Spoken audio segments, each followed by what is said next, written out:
Atenas, año 399 a.C., el juicio de Sócrates.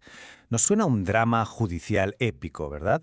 Pero, ¿y si el veredicto en realidad ya estuviera escrito, mucho antes de que Sócrates pusiera un pie en el tribunal? Pues de eso va esto, de cómo la opinión pública, y no las pruebas, fue su verdadero juez. Y para meternos de lleno en esto, lo mejor es empezar con el propio Sócrates. Fijaos en lo que dice nada más empezar su defensa, según Platón en la Apología. Sobre sus acusadores, suelta esto. Hablaban de un modo tan persuasivo, y sin embargo, por así decirlo, no han dicho nada verdadero. Ojo, porque aquí está la clave de todo. Desde el minuto 1, Sócrates nos está diciendo que el problema no son las acusaciones formales, el problema viene de mucho antes. Y es que lo primero que hace Sócrates en su defensa es sencillamente brillante. Le dice al jurado, mirad, yo no me enfrento a un enemigo, me enfrento a dos. Y lo más importante, advierte que el primero de esos dos es, de lejos, muchísimo más peligroso.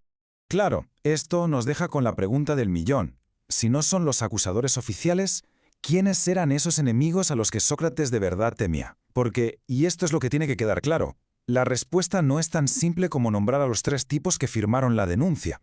Vale, pues vamos a ver la estrategia de Sócrates, porque es genial.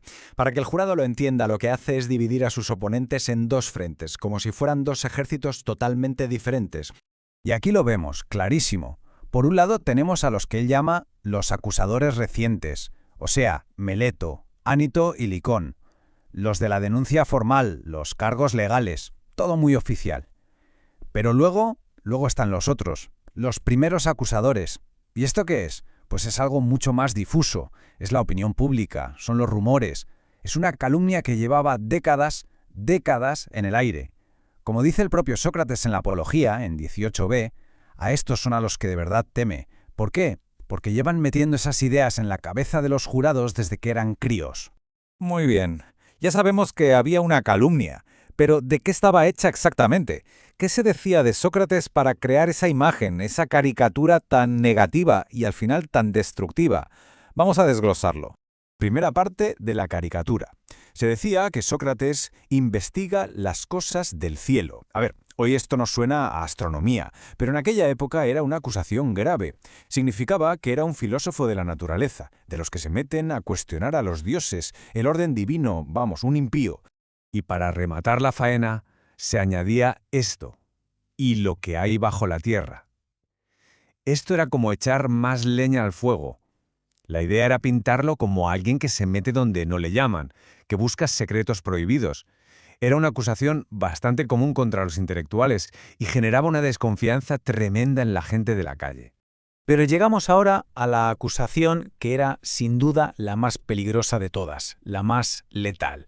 Hace más fuerte el argumento más débil. Esto era un golpe bajo, un ataque directo. ¿Por qué? Porque lo metía en el mismo saco que los sofistas, que tenían una fama terrible de ser tipos que, con tal de cobrar, eran capaces de usar la retórica para darle la vuelta a la verdad. Vale, tenemos las piezas de la caricatura. Pero, ¿cómo es posible que esto calara tantísimo? ¿Cómo se extendió? La respuesta es fascinante. No fue solo un cotilleo de mercado, no. Se convirtió en cultura popular, en entretenimiento para las masas. De hecho, si se echa un vistazo a la introducción de la Apología en la edición de Gredos, lo explican de maravilla. El gran problema de Sócrates es que el público se equivocó. Lo vieron y dijeron, este es el jefe de los sofistas. Para el ateniense de a pie, Sócrates y un sofista eran la misma cosa. Y para que no haya dudas, vamos a aclarar qué era un sofista en esa época. Básicamente era un maestro de filosofía y de retórica que cobraba por sus clases. Y claro, Sócrates no hacía nada de eso, ni cobraba ni daba clases magistrales. ¿Pero qué pasó? Que sus enemigos fueron unos genios del marketing, por así decirlo. Consiguieron pegarle esa etiqueta y esa imagen se le quedó grabada a fuego a todo el mundo. Y ojo, que esta mala fama no era cosa de un par de años antes del juicio, que se llevaba cociendo a fuego lento durante décadas. Tenemos que viajar atrás en el tiempo, más de 20 años antes, al 423 a.C. ¿Qué pasó ese año? Pues que se estrenó una comedia que tuvo un éxito brutal. Y lo más fuerte de todo es que el propio Sócrates les tira la prueba a la cara. En la Apología 19c se lo dice al jurado, más o menos así. Seguro que recordáis haber visto en la comedia de Aristófanes a un tal Sócrates que va por ahí flotando. ¡Boom! Se refiere, por supuesto, a la famosa obra Las nubes de Aristófanes, una comedia que estuvo años en cartel y que presentó una imagen de él, bueno, ridícula, pero sobre todo muy, muy peligrosa para que la viera toda Atenas. Así que aquí está el meollo de la cuestión. Cuando Sócrates entra en esa sala para ser juzgado, en realidad ya llega sentenciado. Ya ha sido juzgado y condenado, pero no por un tribunal, sino por el tribunal de la opinión pública. La batalla legal, llegados a ese punto, casi era lo de menos.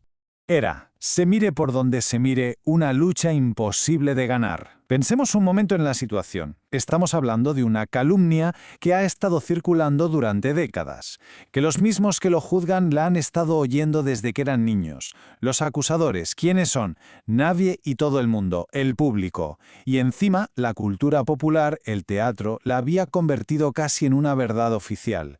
¿Qué posibilidad tenía de desmontar todo eso en el poco tiempo que le dieron para su defensa? Ninguna. Era una misión imposible. Y todo esto nos lleva a la pregunta final, una pregunta que va mucho más allá de la antigua Atenas y que es hoy en día más relevante que nunca. ¿Cómo se defiende una persona de una calumnia que todo el mundo ya da por cierta? El juicio de Sócrates, al final, no fue solo el juicio a un hombre. Fue una lección brutal sobre el poder devastador que tienen la reputación y la desinformación. Y esa lección, casi 2500 años después, sigue resonando, y vaya si resuena.